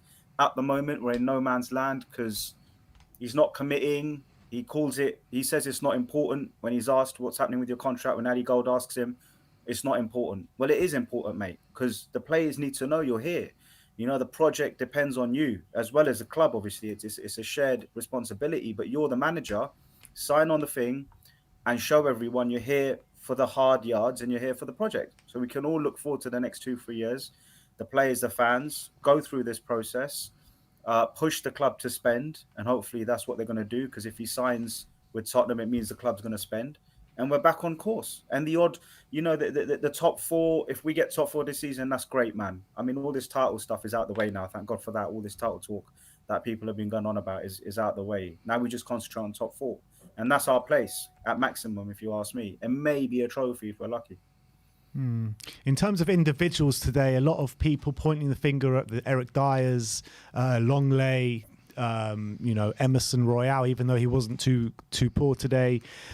Basically, the defence is what I'm saying, and maybe the attack as well. I mean, what would you say to the people pointing the fingers at these specific players? Look, again, Conte can't control individual mistakes. Lloris played a blinder against United, probably saved us from being battered 5-0. Then he goes and does that today. His distribution was poor. Sessegnon, could he have got to or not? Who knows? But the distribution wasn't great. And then obviously Longley gets skinned. So you blame Longley for that. And then you blame Lloris for both goals. In a sense, he came out and the old Lloris would just have that confidence to smash it out into row Z. He kind of hesitated. And then obviously the ball went under his body, and like a keeper should never let the ball go under his body. At that level, the ball never goes under your body. At that closeness, you should be able to get there and defend. If it goes to your right, fair enough. If it goes to your left, near post, you're in trouble. And this went under his body. So it was weak from Lloris. You can't blame Conte for that. And Hugo, as a club captain, now he's having a season which is up and down. And this is the last thing we need from Hugo, is this kind of form right now at this stage in the season when we're trying to compete with Arsenal, City, Man U, everyone's around us.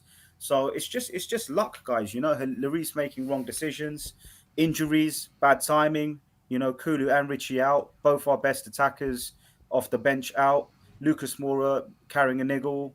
Brian Hill, the man has no confidence in him. Jed Spence doesn't want to play him, doesn't see enough in training, even though you'd argue Royale is lacking at times. Still doesn't want to bring on Spence. It's all going against us. Referee decisions. You've seen them ones against Lloris today given to the goalkeepers union, but it didn't. Everything's going against us. And maybe when it rains, it pours, and maybe there's a rainbow at the end of this, guys. Who knows? Let's just hope it's raining all in one go for us, and it's not going to be like this, for the whole winter, and we're going to get some sunshine back, because we're probably a couple of wins away from getting that kind of that swagger back that we had. But yeah, tough times, man, and we just got to ride through it right now and back the manager. I want to ask you one question before I let you go. Ivan Perisic, when are we going to start having words about him? Because I expected a lot more from him when he came in. Yeah, I think he's lost the ball a few times today. He's tried to beat his man. I mean, once he's got the ball, and in terms of delivery, he's okay. In terms of putting the delivery in the box, we've seen that from Perisic. You can find players and get the cross in. It's just beating a man. We're not seeing what we thought we'd see from Perisic. Is it a confidence thing? Is he past it? Is the Premier League too quick for him? Has he underestimated what he's up against? So for me, that one's on Perisic. It's not really on Conte. I mean, he's playing in his favoured position. You could question the link up down the left, and whether you know, the link up needs to be better, and whether Conte needs to play to his strengths a bit better, and maybe ask him not to track back as much and conserve energy to go forward and play in that way better for Perisic, because I don't think he's got the legs to do the back and forth job. So maybe we have to focus on that area, how we link him more into the game where he's got that opportunity to cross. Because once he can cross, he's all right. He's all right. I give him a 7 out of 10 for that. It's just beating his man. He can't do it, you know, and the whole team is lacking right now. Confidence is shot. They're playing like individuals, and we're not playing like Tottenham, man. We're playing like, seriously, we're playing mid-table at the moment. You know, we're conceding shots left, right, and center. I mean, Newcastle looked like the home team today, guys. Bar that first 20, 30 minutes, they grew into the game. We're supposed to grow into the game. One thing I will say, guys, positive, coming out at halftime, I thought, right, 3-0, 4-0, this could get embarrassing off the back of United. But we did get stuck in, and credit to the boys for getting that goal back. But where we lacked is once we got stuck in, we ran out of ideas, and Newcastle would just, you know, again started taking control. And it's that next level, that second, third gear is all right. Yeah, you could probably beat a mid-table team in third gear, but the Newcastles and the Man Uniteds, and also got Liverpool coming up, they'll step up as well. You need that fourth gear, and we're just lacking that at the moment. And the manager and the players have to find a way. There's no, listen, at home to Newcastle, them 11 players, in terms of quality of those players, in terms of the profile of the players, should be giving Newcastle a better game. In fact, we should be drawing that at worst with those players we've got. If you were Eddie Howe and you had the chance to manage those players that we've got, the likes of Son, Kane, obviously we've got some injuries, so fair play, you know, we haven't got our first 11, but so have they. And the likes of Longstaff and Willock and all these guys, come on, man, they're not amazing players, guys. But he's just got them organised, playing well, and momentum's with them. And we've got the opposite. We look disorganised, and the momentum's against us. So the team, Conte and the players have to work this out. It's down to them now. Do you know what I mean? There's no window for a couple of months. They need to find a plan B when it's not going their way. Injuries, I don't know what the news is on Kulusevski. It looks like he's going to be out for this week. Obviously, Richie's out. Mora had some minutes. We need to get Brian Hill involved. We need to maybe get Spence more involved as well now. You know, like Conte needs to dig deep. You know, we can't go with the same lineup every time. Teams have figured us out. You know, 3-4-3 might be the way forward on Wednesday. And we start with Mora. We bring in Hill. But, guys, we need to back Conte, man. This Conte out is nonsense. It's premature. And back the man is the start of a process. And these individual mistakes surely can't carry on forever. Surely the luck's going to start going our way again. And I think we're a few individual mistakes away from a loss each game, and if we take out the individual mistakes, we give ourselves a better chance, because that's what just keeps happening. It's individual mistakes each time.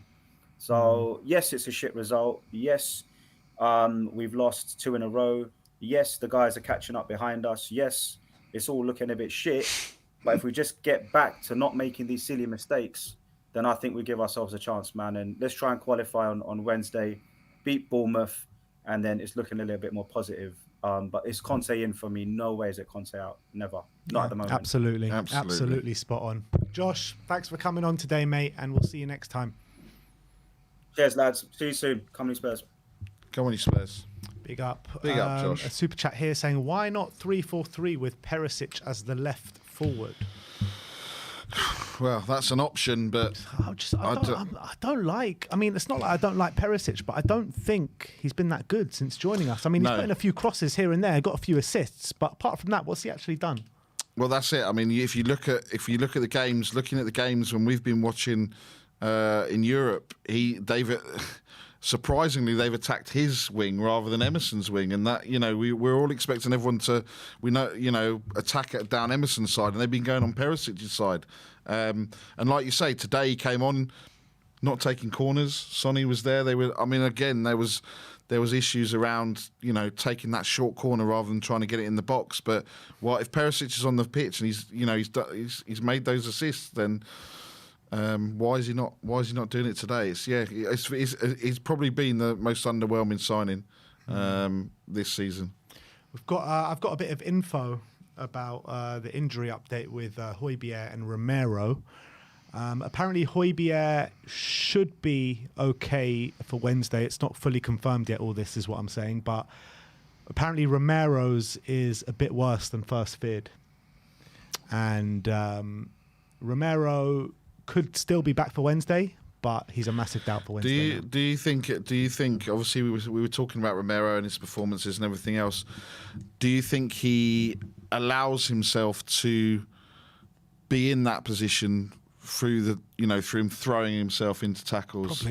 Probably, and I think he probably would like to play through injuries and stuff like that as well, which probably makes it even worse. But I'm hearing what's wrong with him is his ankle, and that wasn't the issue he had before, so it's a new injury.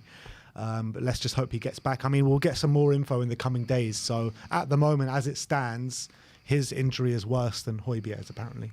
Okay, that's not good. But let's move on to our last caller of the day. Sorry for anyone in the back end that still wants to come on, but we're running out of time. But our last caller will be Dan. How you doing, Dan? Absolutely terribly. Yeah, you and me both, mate. Have you been grounded again? I was this close to making another damn hole in the wall. This close. Is the hole still covered up, or is the hole fixed now? Nope, still there. Richarlison poster over. Talk to me about your feelings, man. Yeah, on what you were just talking about on the Romero injury, I've got a bit of an unpopular opinion, but I think it's very rare and it's very strange that how every time we go into a damn international break, Romero gets injured. And then, when it's the first game for Argentina, he's automatically fit again. I don't know. It's a little bit fishy. I love Romero to bits, but could he be down tooling to be completely fit for the World Cup? And he doesn't want to risk it after he's seen what's happened to Richarlison, after he's seen what's happened to a few other players that have been injured. Could he be down tooling? It's a question I just want to put out there. But I don't know. I'm not going to comment either way because I just don't know. It's just rumours at the moment, but who knows? Who knows? But with a player like Romero, with the mentality that he has, I wouldn't associate him with someone like that, but you never know. I completely get that, but obviously Argentinians love to play with Argentina, yeah. But on the game, Eric Dyer. Oh my god. The decision making, I'll say it again, the decision making of a teaspoon. Mate, that first goal, a lot of people are going to... Dan. What decisions can a teaspoon do apart from stir and go in the sugar or what? I don't... Yeah, all Eric Dyers does stir around in a circle all the game. Like, what am I gonna do next? Yes, Dan. Honestly, and on Lloris, I said it in the beginning of the season, and this became a whole meme now, and everybody's Dan's Nan and stuff. But in the beginning of the season, I said it, that my Nan has a better first touch than Hugo Lloris. The guy cannot control football. And at this current day and age, you need to be a goalkeeper that can play with his feet. It's just not possible otherwise. Especially in a Conte system. And then going on to the wing-backs. The fact that we've got probably the two worst wing-backs in the Premier League in a team that the main source of everything comes from the wing-back is like a Formula 1 driver wanting to win a race without wheels. It doesn't make any sense. And then going on to Conte. I understand he's made some mistakes, and I completely agree. Sometimes, like especially in Man United, I think he made one big mistake when that was starting Perisic over Sessegnon. Should have started Sessegnon because of Anthony. He did it today, but he's also made a few other mistakes. It's different to criticize him for one mistake than then say Conte out. If you're saying Conte out and Pochettino in, it's the equivalent of saying vibes over trophies. It's a joke at this point with this fan base. Every single time, guess what? It's the manager that's to blame. It's the managers to blame. They don't notice that there's players in this club that has been here since 2015 that shouldn't even been here in the first place. They shouldn't even entered the stadium. They shouldn't even be allowed to do the stadium tour. It's honestly so disappointing from every single factor today. There's not a single player. Man United, we looked at Lloris. All right, one player that can walk away with his head up. Today, not a single player can walk away with his head up. Not one. Disgraceful, man. Disgraceful. And moving on into the season now, obviously top four's the goal. Do you think that's achievable still? No, for sure. I mean, there's nothing this early into the season. There's nothing that like for sure sealed. Liverpool could still be in a title race. Nobody really knows. So we're so early on in the season. A lot of things could happen. We look at where we were last season. Nobody thought what would happen at the end. It's a very long season. So the other thing is the whole like we're making Spurs fans are way too reactionary, man. Honestly, we're the most reactionary fan base in the world. In the world. Before, like last season, we'd lose one game and all you hear is Conte out. I know you now because we're losing games more consistently. Still, it's stupid, but back then it was even more stupid. It's we're so reactionary, man. There's not. Of course, we're gonna get top four. And personally, for me, I think we're definitely gonna get top four. But if you were saying top four and now you don't believe they're getting top four, you're reactionary, and that's almost every single Spurs fan at the moment. Yeah, I'd agree with that. I would agree with that. And, you know, Conte's talking about the need for having time and patience to get the squad to where he wants to be.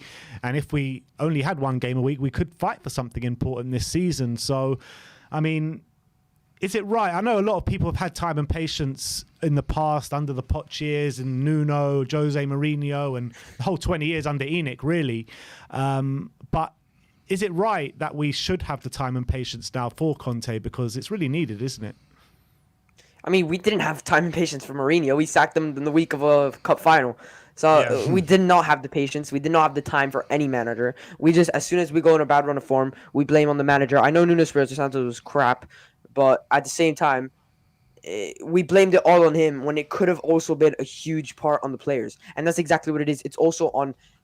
I know I've been watching the stream, and I know I've watched that Brian Daigle, and I'm 100% sure he talked about one guy, so I'm not going to talk about what everybody else talked about, that same bald guy that nobody likes.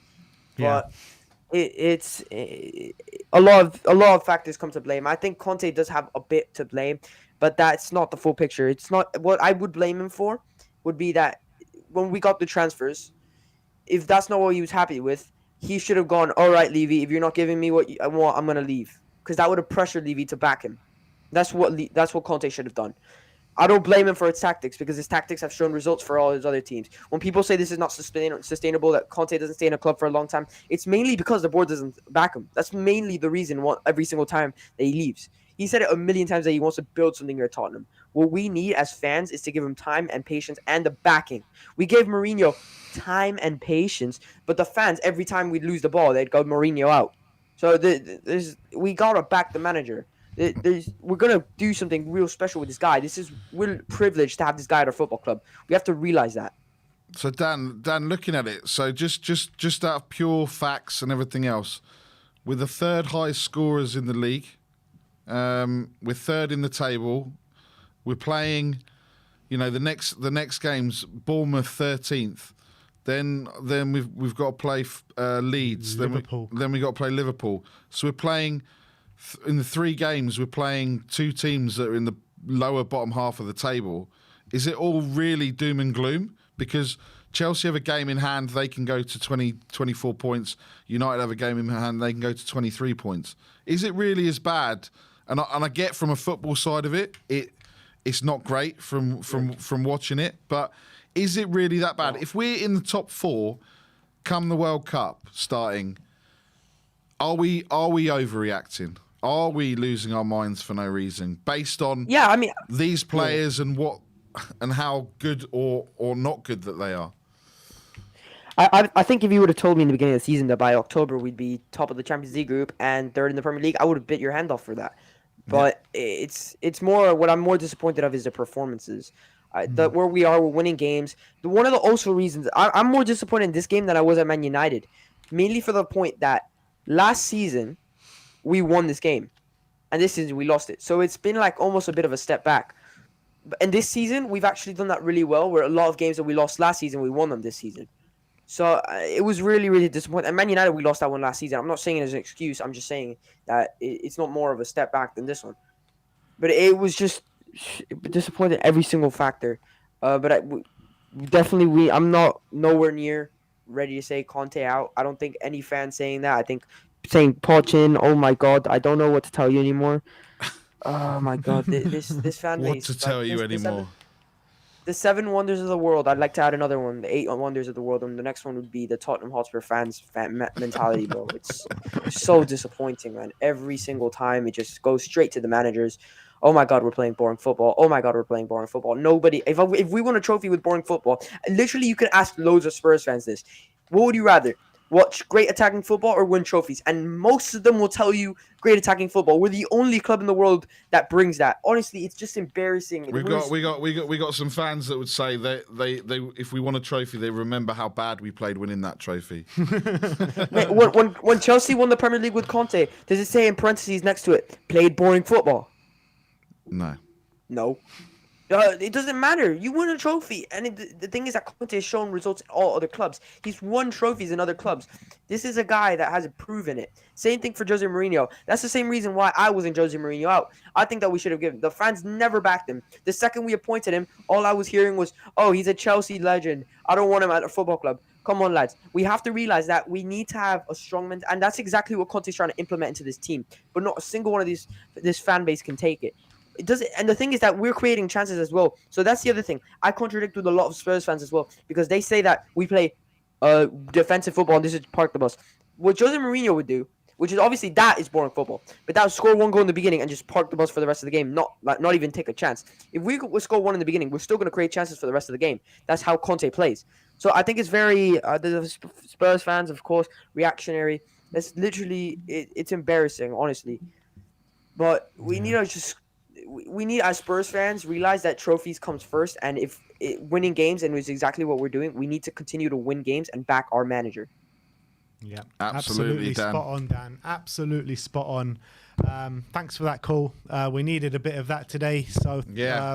Thank you, and hopefully we'll speak to you soon. And get that hole in your wall fixed, all right?